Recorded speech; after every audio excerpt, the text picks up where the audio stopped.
Assalamualaikum warahmatullahi wabarakatuh dan selamat pagi. Pertama-tama, marilah kita panjatkan puji dan puji syukur atas kehadirat Allah Subhanahu wa taala yang senantiasa memberikan kita rahmat kesehatan dan kekuatan sehingga kita bisa melanjutkan aktivitas kita seperti pada sekarang ini. Kemudian tak lupa pula kita kirimkan salawat serta salam kepada junjungan kita Nabi besar Muhammad SAW yang telah membawa kita dari alam gelap gulita menuju ke alam terang benderang seperti sekarang ini.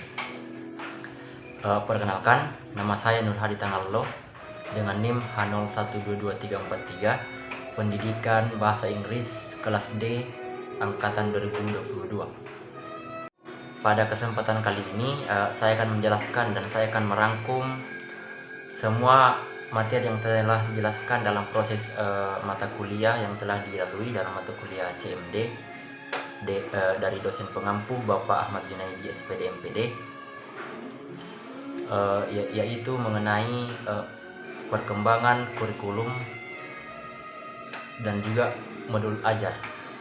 Nah, yang pertama saya akan menjelaskan kurikulum.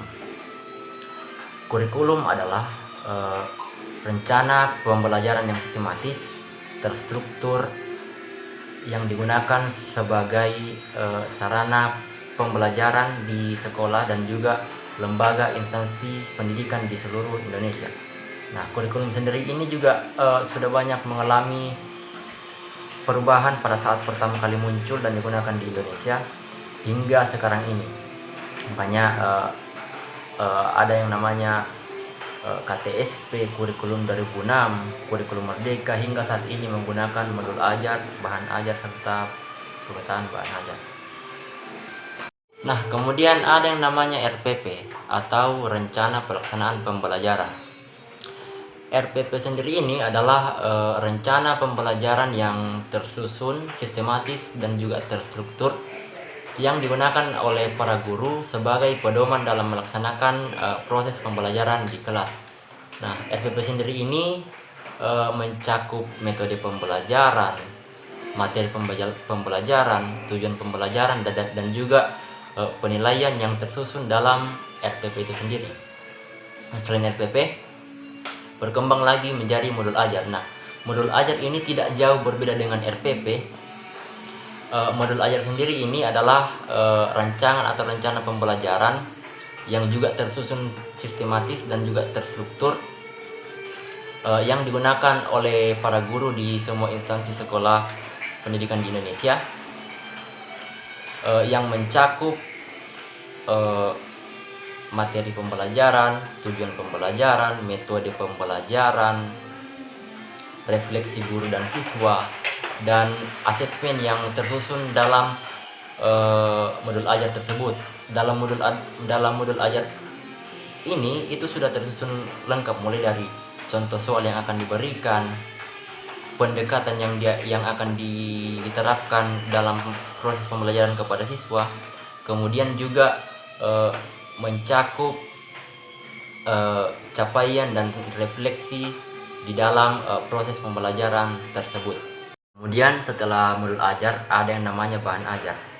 Nah, bahan ajar adalah materi pembelajaran yang digunakan oleh para guru di sekolah, yang digunakan sebagai pedoman pembelajaran dalam kelas.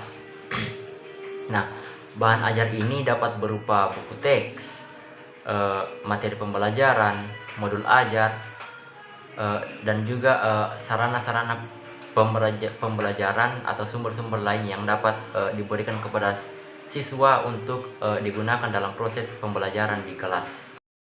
Dan kemudian juga pada minggu-minggu sebelumnya saat proses perkuliahan kami juga sudah melakukan riset atau review modul yang digunakan oleh guru di sebuah sekolah di Majene.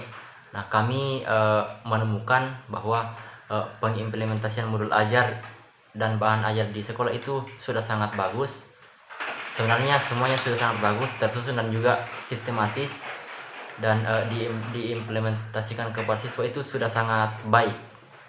Namun kendala atau masalah yang sering dihadapi oleh guru dalam pengimplementasian modul tersebut itu, yang pertama yang paling banyak terjadi itu adalah kurangnya kreativitas dalam merancang modul ajar, dan juga kurangnya sumber atau koneksi internet di sekolah yang menjadi kendala besar dalam pengimplementasian modul ajar tersebut. Nah, ini dapat kita berikan solusi bahwa ketika merancang modul ajar itu kita harus menggunakan kreativitas, terutama dalam proses pendekatan komunikatif kepada siswa dalam pengimplementasian modul ajar tersebut. Demikian penjelasan dan perangkuman materi dari pemahaman saya selama proses perkuliahan dan proses pembelajaran di mata kuliah CMD yang diampu oleh Pak Ahmad Junaidi.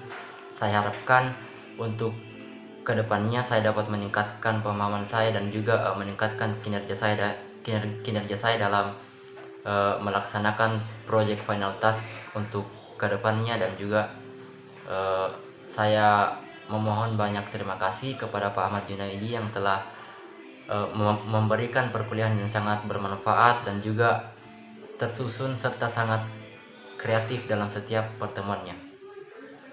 Sekian dari saya. Wassalamualaikum warahmatullahi wabarakatuh.